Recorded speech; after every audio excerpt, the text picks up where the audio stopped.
Más en un instante estaremos platicando con una ponente que viene de Argentina en este Congreso Internacional, 10º Congreso Internacional Multidisciplinario VG de Argentina, que trató un tema, acaba de salir ahorita de este tema que acaba de abordar, que tiene que ver precisamente con la discapacidad, la comunicación, porque aparte ella es una gran comunicadora argentina. Y pues ha trabajado estos temas a través de medios de comunicación, los ha trabajado y llevando aparte ponencias, radio, televisión, así que es una gran personalidad que está participando en este congreso, importada directamente de la hermana República de Argentina, ¿no es cierto? Eso. Agradezco infinitamente que haya aceptado venir a sentarnos también a platicar con nosotros después de su ponencia a nuestra amiga Karina Bimonte. ¿Cómo estás?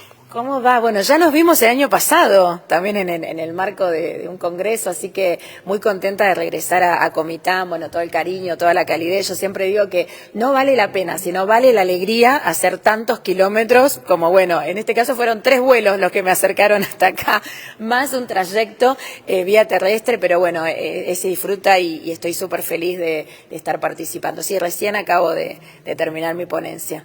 Qué bueno. ¿De qué fue tu ponencia esta ocasión? Y bueno, en esta oportunidad hablamos de cómo podemos mejorar nuestro trato al momento de interactuar con personas con discapacidad, ¿no? Yo siempre digo, y bueno, hoy el auditorio también lo manifestaba, que cuando no estamos habituados a tener un familiar o un allegado con discapacidad cercano, tenemos mucho temor, ¿no? A relacionarnos, es como que nos paralizamos, no sabemos si hablarle, si no hablarle, si preguntarle si necesita ayuda, si no, y bueno, todo eso tiene que ver con lo que hemos aprendido, no hay como una intención de discriminar a ese otro. Entonces, nuestra propuesta, tanto hoy como lo que venimos haciendo desde nuestro accionar, tiene que ver con eso, con que derribemos mucho de esto que ahí circula como mito y empezamos a naturalizar el vínculo con un otro, tenga o no tenga discapacidad. Ahorita, antes de entrar más a fondo en el tema de discapacidad, tú has trabajado con este tema durante muchos años. Tú eres comunicadora, has trabajado en radio, en televisión, das ponencias por aquí, por allá, por todos lados. La experiencia comunicativa en tu desarrollo por tanto tiempo, ¿cuál ha sido en diferentes ámbitos? Porque he estado en diferentes.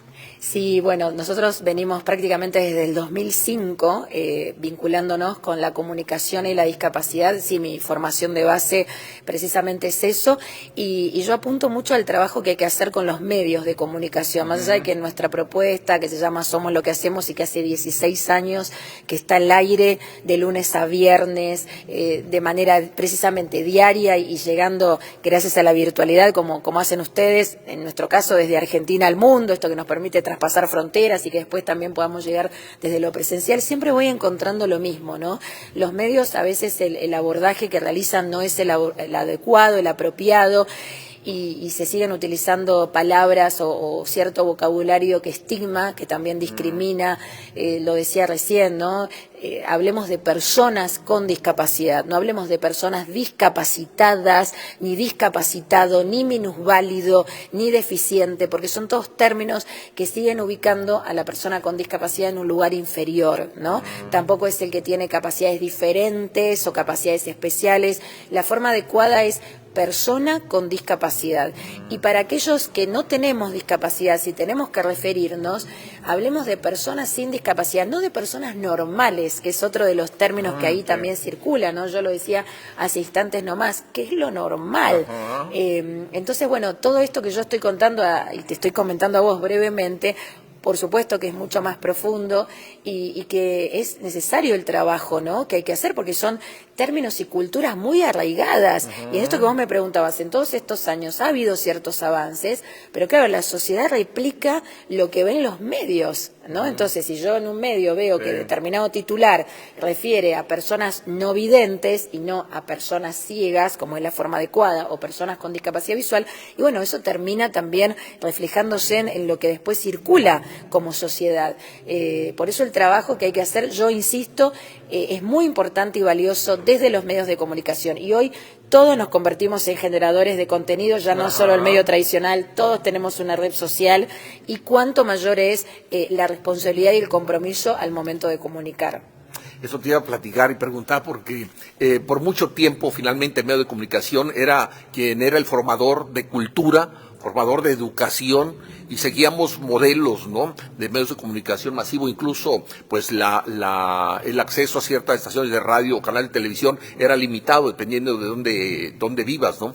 Hoy en día ya la variedad de canales son chorromil y ya puedes agarrar de donde quieras y de todo tipo de canales, y eso quien ejerce la profesión de comunicación y lo hace a través de un canal, digamos, comercial o de gobierno. Pero como hoy en día lo mencionas, pues ya todos prácticamente tenemos un canal, ¿no? Todos tenemos un canal. Y entonces es un movimiento masivo de información que nos llega por todos lados. Ya muchas veces evitamos tanto la televisión, ya difícilmente pasamos tanto tiempo como antes. Te acordarás que pasábamos con la televisión un buen rato, llegaba la hora de ir a descansar a la casa y ponías la televisión y había 3, 4 canales y se acabó, ¿no? No, hoy en día a lo mejor ni la televisión, llegas al celular, llegas a la tableta, a la computadora o ya a una plataforma, ¿no? Entonces va siendo cada vez más complicado poder tener un control con un discurso homogéneo, ¿no? Sí, igualmente yo creo que la pandemia, si me preguntan, ha traído como beneficio el empoderar, ya que está tan de moda, ¿no?, esa palabra, el empoderar a las personas con discapacidad, porque hoy vemos cada vez en mayor medida personas con discapacidad siendo influencers, ¿no? Teniendo sus propios canales de YouTube, sus propias páginas de Instagram. Y eso es muy importante y es muy valioso porque antes quienes tenían la condición de discapacidad tenían que esperar a que el medio tradicional los habilitara para expresarse, ¿no? Entonces, bueno, cuando el medio de comunicación, como hoy, no le da tanto espacio a este tipo de propuestas, y era muy difícil tener cierta visibilidad. Hoy y no solamente la discapacidad, simplemente si no eras bonita, güerita, flaquita, simpática, no entrabas. O sea, eres chaparrito, gordito, no entras, ¿no? Exacto. Entonces era muy limitado eso. Y hoy creo que las redes sociales han traído eso como beneficio, ¿no? Que quienes tienen discapacidad o dentro de la misma diversidad, como vos estás estableciendo, puedan salir ellos mismos a generar cambios, ¿no? A ser agentes de transformar muchas veces la mirada, los pensamientos y bueno, insisto, esto no tiene que ver con un país o con una cultura determinada. Yo que vengo transitando por distintas ciudades y países, me encuentro con lo mismo, ¿no? Estas barreras actitudinales, muchas veces no solo desde lo físico, que impiden una plena convivencia entre todos. De esto te iba a preguntar sobre la diversidad, dentro de la diversidad cultural que tenemos en América Latina.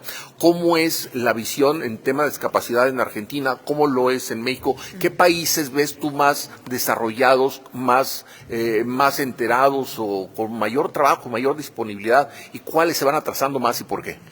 Bueno, la Argentina puntualmente es un país que viene trabajando mucho desde hace muchos años. Nosotros adherimos a la convención como país en el año 2008 con este surgimiento que permite hablar de personas con discapacidad. Siempre digo lo mismo, ¿no? Que eran antes, y no, tuvo que aparecer una convención para determinar que ante todo son personas y que es el entorno el que está discapacitando.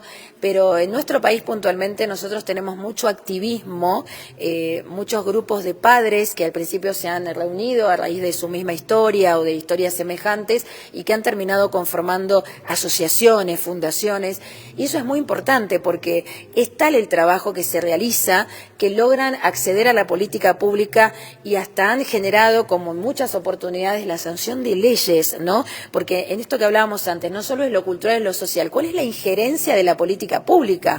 ¿No? ¿Qué pasa con esto que tendría que ser algo más naturalizado y sin embargo yo voy transitando, insisto, por diferentes lugares y encuentro algunos municipios, alcaldías, no sé cómo se les llame, donde ni siquiera un área dedicada a la discapacidad, ¿no? Está siendo parte de una temática quizás dentro de determinado sector, pero no algo puntualmente dedicado a establecer acciones y políticas que tengan que ver con la población con discapacidad. Entonces, en la Argentina yo encuentro mucho del activismo que quizás no encuentro en otros países.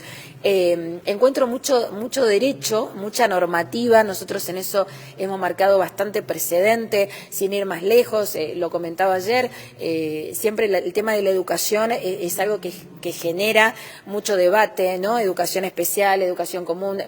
Lo básico acá es que todos tenemos el derecho a estudiar, dónde hacerlo, ¿no? Hay quienes todavía insisten con la educación especial. Yo soy de las que promueve la educación común, donde puedan también participar alumnos con algún tipo de discapacidad intelectual, síndrome de Down, autismo, y hoy las instituciones educativas no están aún preparadas para brindar estas mismas oportunidades y este contexto adecuado. No es el niño el que tiene que adaptarse a la escuela, todo lo contrario. Entonces, ¿qué sucede? Ahí empezamos a encontrar maestros con estos argumentos: no estoy preparado, no estoy capacitado, no estudié para esto. Y claro, ¿qué pasa con la política pública? Porque dentro de su formación docente no está incluido, ¿no?, toda esta cuestión de la temática de la discapacidad y el aula diversa. ¿Y por qué lo menciono? Porque en la Argentina está a punto de sancionarse, ya reglamentarse, una ley de capacitación obligatoria a los maestros, ¿no? ¿Y esto por qué? Porque surgió de parte de tantos grupos, de familias, de niños o jóvenes con discapacidad, con este derecho a estudiar. Entonces, en este sentido, yo, si tengo que hacer comparación, las comparaciones nunca son buenas, nuestro país pero a veces necesarias, viene como generando cierto avance y cierto precedente en lo que es normativa. Eso no dice que después se cumpla, porque nosotros tenemos las mismas situaciones de falta de accesibilidad a todo nivel, como suceden en otros países, ¿no? En Paraguay, en Chile, en Ecuador, bueno, mismo acá en México. Bueno, en Colombia, por ejemplo, ellos han logrado que ya prácticamente no existan las instituciones de educación especial, ¿no? Entonces, digo, no hay un país que yo te pueda decir es la panacea, ¿no? Este es el lugar donde todas las personas con discapacidad ven sus derechos cumplidos. Me atrevo a decir, ni siquiera en Europa. Yo he estado el pasado mes de abril en España y si bien he estado visitando una organización muy importante que trabaja hace muchísimos años con la población puntualmente con síndrome de Down y discapacidad intelectual, en ciertos intercambios de experiencia me decían prácticamente lo mismo. O sea, más allá de todo lo que nosotros venimos generando a todo nivel, todavía siguen apareciendo barreras, ¿no?, y adversidades para las personas con discapacidad al querer acceder a determinados espacios. Estoy platicando con Karina Bimonte, que acaba de dar su conferencia magistral, Buenas Prácticas de Discapacidad en la Educación Superior. A ver, así como me lo estás contando, me cuesta un poco trabajo entender a veces las políticas públicas. Aquí quizá tenemos un malentendido de lo que es la política en torno, por ejemplo, a la discapacidad, porque no es lo mismo ser condescendiente con una persona con discapacidad que a incluirlo a la persona con discapacidad. Lo digo porque, por ejemplo, en el actual gobierno aquí en México, la política es, pues les demos una beca a los discapacitados para que se queden en su casa ahí. Y digo, no creo que un discapacitado quiera una beca para sobrevivir con unos cuantos pesos. Él quiere trabajar, quiere desarrollarse y tener su propio ingreso, y mejor, en lugar de estarles regalando dinero, mejor busquemos las maneras de que ellos se puedan incluir dentro del ámbito laboral, que ellos generen su propio recurso. No necesitan limosnas, ¿no? Bueno, este tema que vos estás abordando también, ¿no? Viene a traer un poco lo que desde hace muchos años ahí está bastante presente, que es este modelo médico de la discapacidad, el modelo rehabilitador, por así decirlo, donde la persona con discapacidad es vista como un ser enfermo, al que hay que ayudar, al que hay que asistir, al que hay que rehabilitar, al que hay que normalizar. Entonces, bueno, se supone que con el surgimiento de la Convención ya estamos más instalados en un modelo social y de derechos donde, por supuesto, esta persona con discapacidad tendría que tener la posibilidad de elección, no solo al momento de estudiar, sino al momento de trabajar. Pero claro, desde algunas políticas, y esto también es bastante universal, sigue apareciendo como esta mirada asistencialista, ¿no? El brindarle cierto subsidio o cierto dinero a esta persona con discapacidad y conformarlo, ¿no? Y no habilitar que esta persona pueda, bueno, acceder a un puesto de trabajo y pueda desarrollarlo con total eficacia y eficiencia. Ya en la Argentina también eso está como bastante en debate. Ahora hace poquito, bueno, surgió ahí esta propuesta y ya creo que va a empezar a determinarse como norma, donde quienes tienen un certificado de discapacidad en nuestro país y acceden a una pensión por discapacidad no pierdan esa pensión cuando ingresan a un puesto de trabajo formal, que era lo que venía sucediendo. Entonces muchas personas decían, bueno, no, prefiero entonces quedarme con esta pensión porque la pierdo si es que ingreso a un trabajo, no resulta como quiero, ¿no? O no me resulta lo planeado. Entonces digo, más allá de toda esa cuestión, tiene que ver con esa mirada que uno hace hacia lo que es la persona con discapacidad, si es el pobrecito, el víctima, Ajá. o si es tenido en cuenta, ¿no?, como un protagonista, como un líder. La cuestión laboral también es un gran tema pendiente. Yo siempre digo, hay muchas tareas, y esto lo pudimos ver incluso en la pandemia, ¿no? Conversando y brindando este tipo de capacitaciones que brindo a empresarios y a proponerles, ¿por qué no incorporar a tu equipo de trabajo una persona con discapacidad? No, porque acá no tengo el diseño universal, porque acá no ingresa una silla de ruedas, no tengo un baño adaptado. Bueno, le comento yo, te doy la solución, que esta persona trabaje de manera remota desde su casa, ¿no? Entonces va a poder desarrollar las tareas que vos necesitas quizás en la oficina administrativa. No, es imposible. Después de la pandemia nos dimos cuenta que no era tan imposible. Entonces digo, a veces tiene que ver con esto, ¿no? Con esta mirada que tenemos que hacer hacia realmente focalizamos en toda esta capacidad que puede tener esta persona y no en su discapacidad, que tampoco hay que invisibilizarla, ¿no? Porque a veces romantizamos esto de hagamos de cuenta que no tiene discapacidad. No, la discapacidad existe. El tema es que somos lo que hacemos, que es el nombre de nuestro programa. Todos accionamos y a partir de lo que hacemos vamos cambiando quiénes estamos siendo. Entonces, ¿quién sos? Una persona con discapacidad. Ah, mira, ¿qué haces? Juego al básquet. Sos deportista, ¿no? Y creo que al interpretar de esa forma la condición de discapacidad cambia el entorno y cambia la mirada, en definitiva. A mí me llama la atención cómo tú has manejado a través de medios de comunicación estos temas, porque son programas que dedicas específicamente a eso, y por lo menos aquí en México yo nunca he escuchado un programa de radio enfocado a la discapacidad, un programa de televisión enfocado a la discapacidad. Tú lo tienes, y para que un programa exista, necesita tener auditorio. Puede ser un gran programa, pero si la gente no lo ve, no le escucha, adiós, porque no es funcional, ¿no? Debe ser funcional. ¿Funciona? ¿Cómo funciona? ¿Cuál es la receptividad que existe de programas como los que haces tú? La verdad que yo estoy sorprendida, primero, de haber podido sostener este programa desde que lo iniciamos. Esta fue una propuesta que surgió el 5 de mayo del 2008. Sí, es una propuesta pionera. Nosotros estamos desde ese momento al aire todos los días y jamás nos hemos detenido. Yo incluso en los primeros años hice el programa desde Buenos Aires, que es donde nací.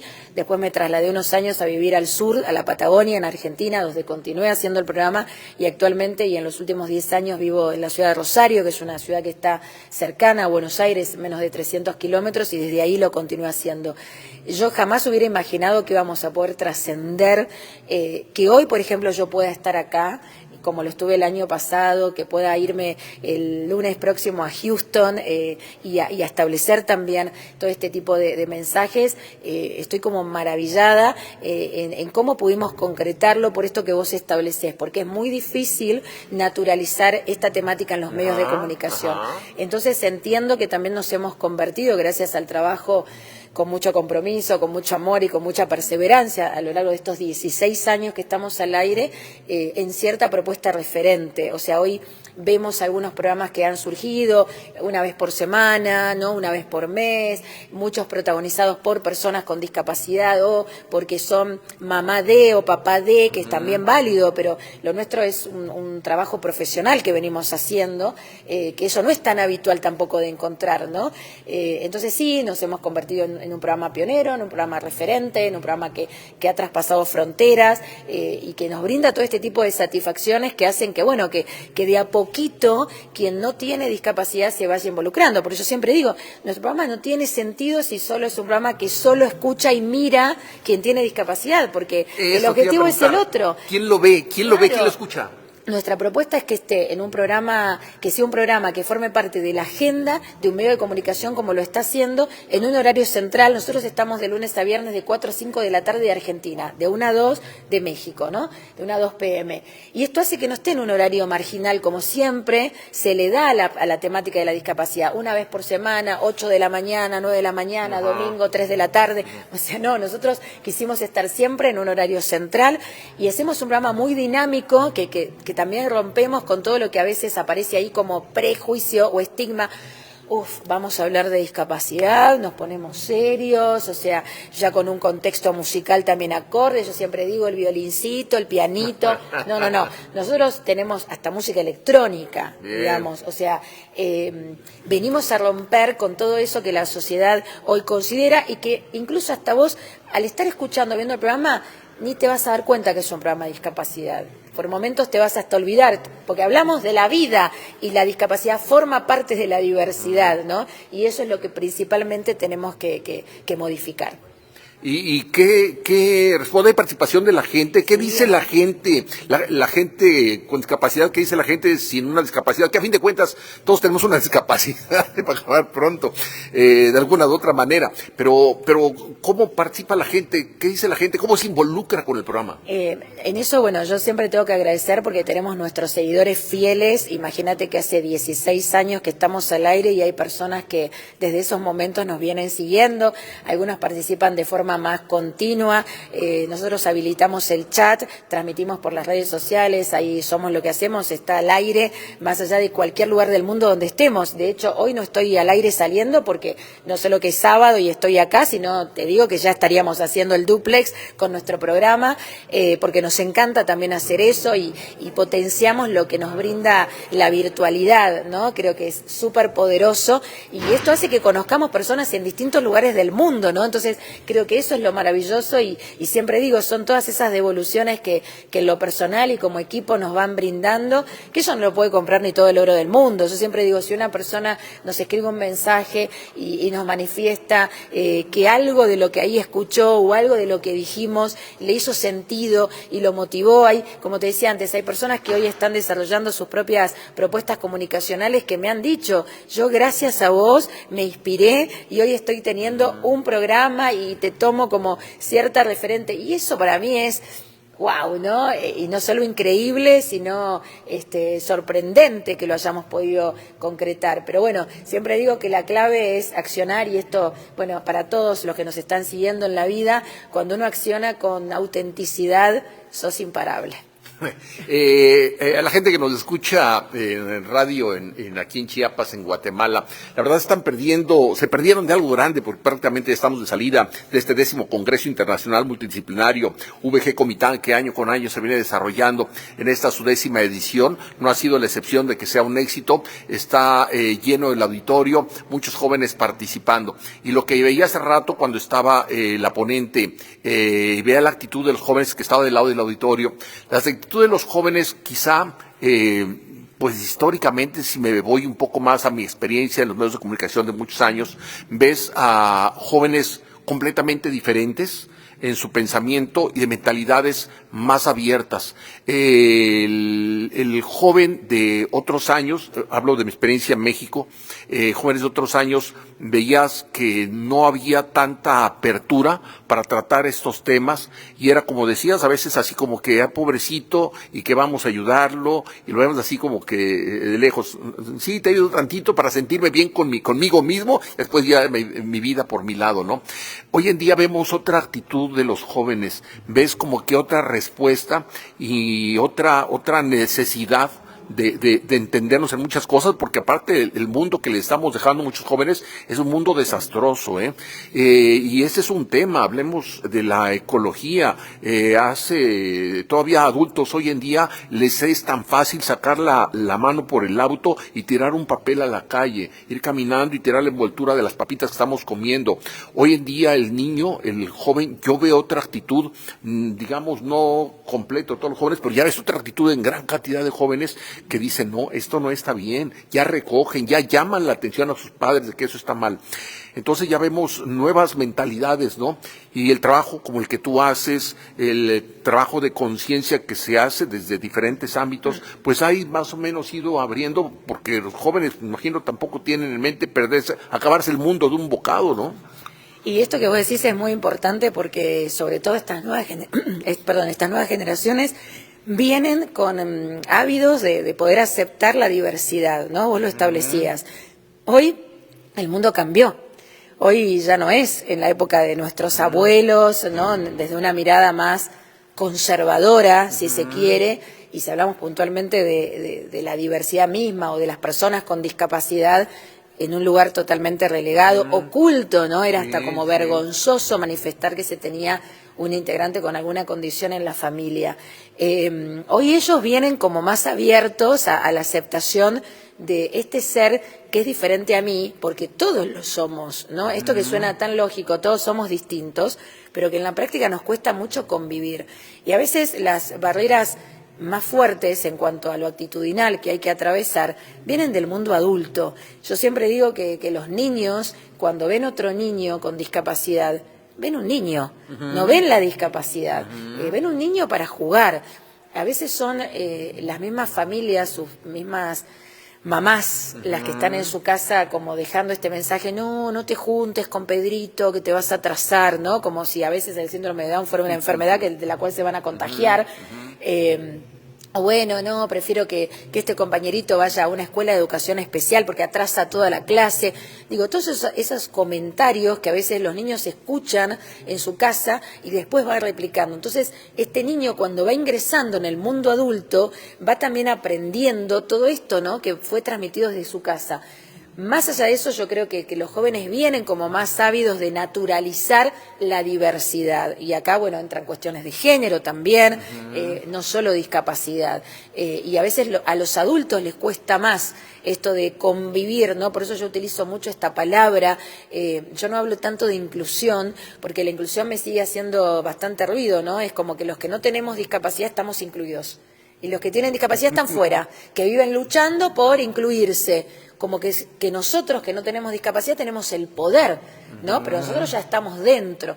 Yo hablo de convivencia, que es este modelo que venimos también trabajando, que es la aceptación y el reconocimiento de unos a otros, tengamos o no tengamos discapacidad, pero no desde la teoría, bueno, sí, somos todos distintos, no, desde internalizarlo, desde reconocer a ese otro que es distinto a mí, pero que su forma de estar siendo es tan válida como la mía, ¿no? En su forma de opinar. Yo siempre juego mucho en mis charlas, como en mis conferencias, digo que hoy en la Argentina ni te cuento cómo nos está costando convivir, ¿no? El no poder aceptarnos unos a otros, no solo en nuestra cuestión física, en nuestra cuestión de maneras de pensar, ¿no? Y esto nos pasa a todos como humanidad. Hagamos la prueba, ¿no? Tomemos postura, opinión de algo, publiquemos en las redes sociales y cuéntenme lo que sucede a los 5 minutos, ¿no? Qué lindo día que hace hoy, o que tenemos hoy. A los 5 minutos, ¿dónde ves lindo el día? O sea, y cuestiones, estoy diciendo este ejemplo tan trivial, mucho más profundas, ¿no? Donde los que no están de acuerdo con el día lindo nos van a hacer cambiar nuestra manera de pensar y tratar de convencernos de que el día es feo. Entonces, digo, no estamos aceptando a ese otro diferente a mí en su forma de pensar tan legítima como la mía, y ni hablar cuando nos referimos a discapacidad, ¿no? Si ese ser que tengo enfrente ya tiene una cuestión física que se supone que me aleja, ¿no? ¿Qué tengo que ver yo con alguien con síndrome de Down? No estamos pensando en todo lo que nos puede beneficiar y hasta enriquecer mutuamente, ¿no? Directamente miramos para otro lado. Entonces, la convivencia es lo que tenemos que seguir trabajando. Y de repente hay eventos que nos jalan las orejas, la misma naturaleza nos jala las orejas, lo vimos ahora con la pandemia. A veces nos sentimos, yo tengo todas mis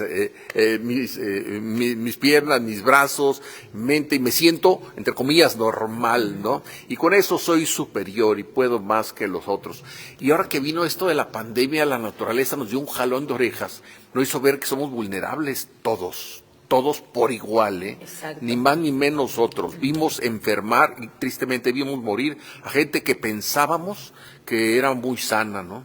Bueno, y que estaba en edad muy bien. Y entonces, finalmente, vulnerables somos todos, y creo que eventos como este nos ayudó a entendernos y tiene que hacer que la humanidad entienda, que cambiemos, que veamos que si no nos ayudamos todos para jalarnos hacia arriba, nos vamos a hundir, ¿no? Bueno, esto que vos decís es súper importante y es lo que a mí más me gusta transmitir en mis presentaciones. ¿Quién puede asegurar que no va a tener una discapacidad? Eso. O sea, la vida misma es incertidumbre, ¿no? Y nadie está seguro. La única certeza que tenemos los seres humanos es que algún día nos vamos a morir. De eso nadie va a escapar, señoras y señores. todos vamos a pasar por este plano, creamos o no creamos en la reencarnación o en la vida después de la muerte, pero esa certeza de que vamos a morir es lo único que tenemos. Entonces, ¿quién puede asegurar que no va a convertirse en una persona con discapacidad? ¿Quién puede asegurar que no vamos a contraer una enfermedad? Y por eso yo a veces digo, tengo tan internalizada esta temática y vengo hace tantos años trabajándolo que digo, hasta me suena como ilógico, ¿no? Que todavía se siga viendo como un tema de otros, como una cuestión de pocos, ¿no? Cuando esto es algo que nos debe involucrar a todos ya por el hecho de ser humano, ¿no? De lo que precisamente implica la incertidumbre misma y el no saber en qué momento se puede convertir uno en una persona con discapacidad, porque nadie está exento. Entonces, todas estas cuestiones no las pensamos, ¿no? Estamos como siempre, bueno, ubicándonos en un lugar de superioridad, como bueno, sí, sabemos que existen las personas con discapacidad, pero no lo tenemos naturalizado, no nos estamos involucrando. Por eso yo te decía antes que es fundamental el papel de los medios de comunicación en el abordaje, en incorporar este tipo de noticias de una forma habitual y no solo cuando hay un acontecimiento o una situación que merezca ser noticia, ¿no? Esto tendría que ser una propuesta más como tantas otras. ¿Cuál ha sido la respuesta? Ya has venido aquí anteriormente a Comitán, aquí a Chiapas. ¿Cuál ha sido la respuesta que ves tú aquí concretamente en Comitán? Y me pasó, por ejemplo, ayer que bueno, llegué ahí con el horario muy justo porque vengo, ya digo, desde Argentina y teníamos prevista una charla ayer a las 7 de la tarde. Tuvo, bueno, autoridades del DIF, estuvieron muchos referentes de organizaciones, muchos docentes, muchos maestros de educación especial, de educación común, y la verdad que yo me fui súper contenta de esa charla porque pude brindarle algunas recomendaciones y sobre todo lo que es nuestra mirada, lo que pensamos, ¿no? Sobre cómo cada uno puede hacer su aporte.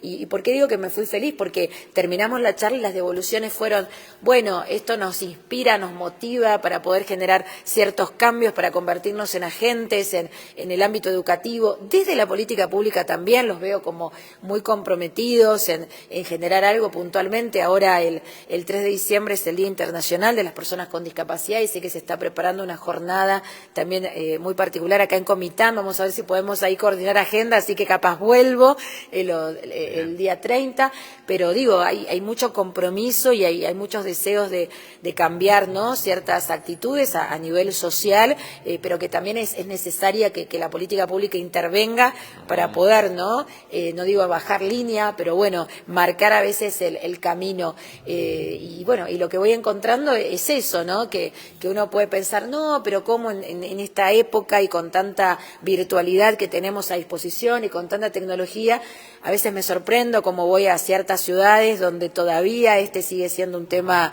relegado y celebro cuando, bueno, encuentro todo lo contrario como acá. Este congreso inicialmente era un congreso de educación y fue evolucionando y hoy en día pues ya es multidisciplinario, varias áreas del conocimiento participan.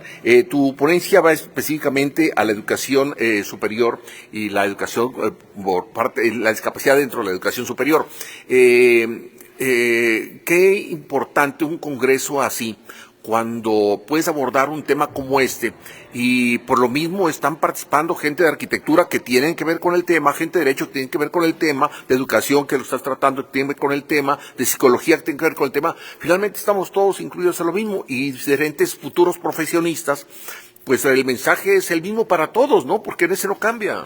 El mensaje es el mismo, por eso celebro que tengamos esta participación. Acá hay muchos futuros profesionales, como se los dije, y cada uno desde su lugar va a poder también generar un cambio. Estudiantes de arquitectura, cuando pensamos en el diseño de algún edificio, ¿no? Algún contexto, ¿estamos pensando en que ese diseño sea para todos? ¿No? Ya no luego hacer ciertas reformas. Ayer me preguntaban puntualmente si hablamos de futuros docentes, de futuros maestros.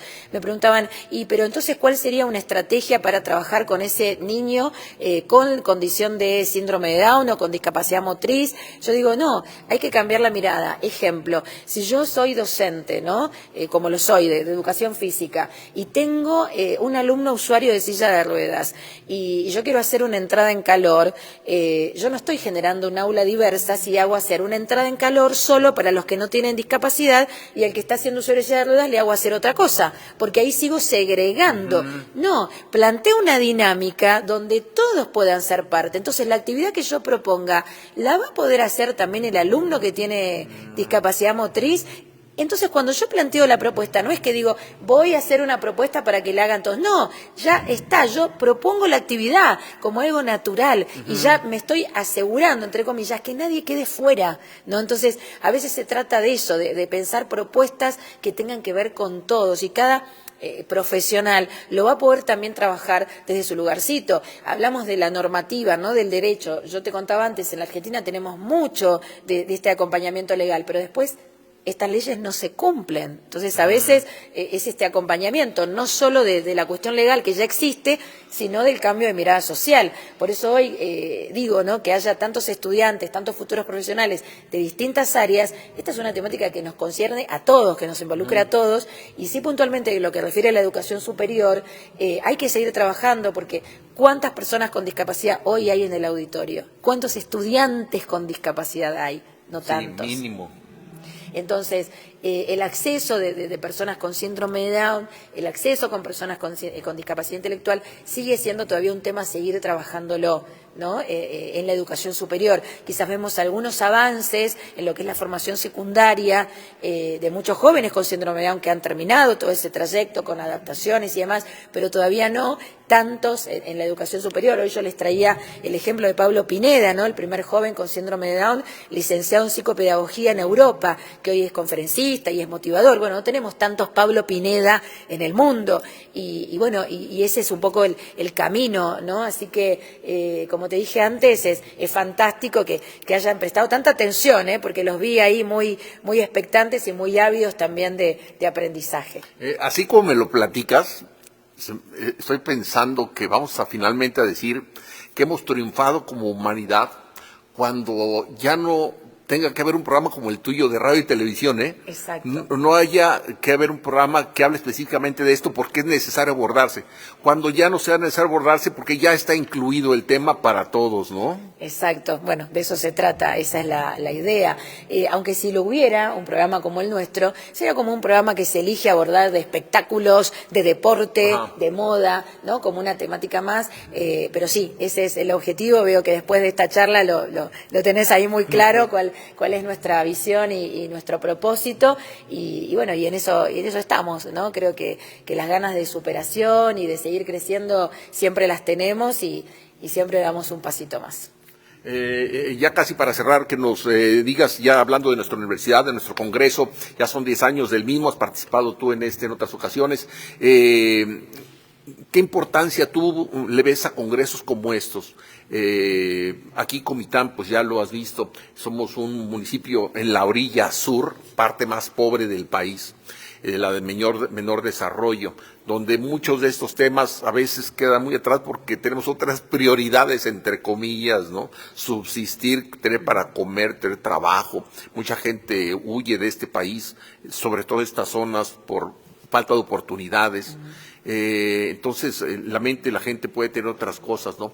Y este tipo de congresos, ¿cómo los ves tú, que has participado en congresos en muchas partes?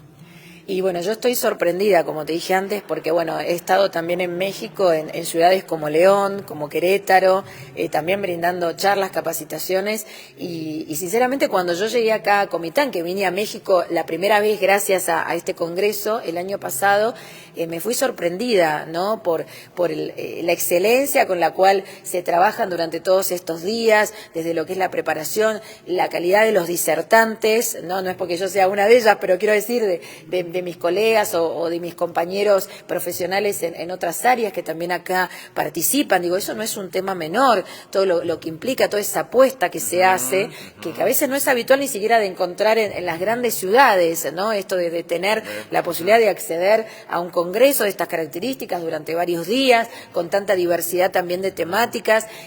Así que digo, esto es para destacar y para valorar, como vos decías, ¿no? En un contexto también muy particular como es Comitán.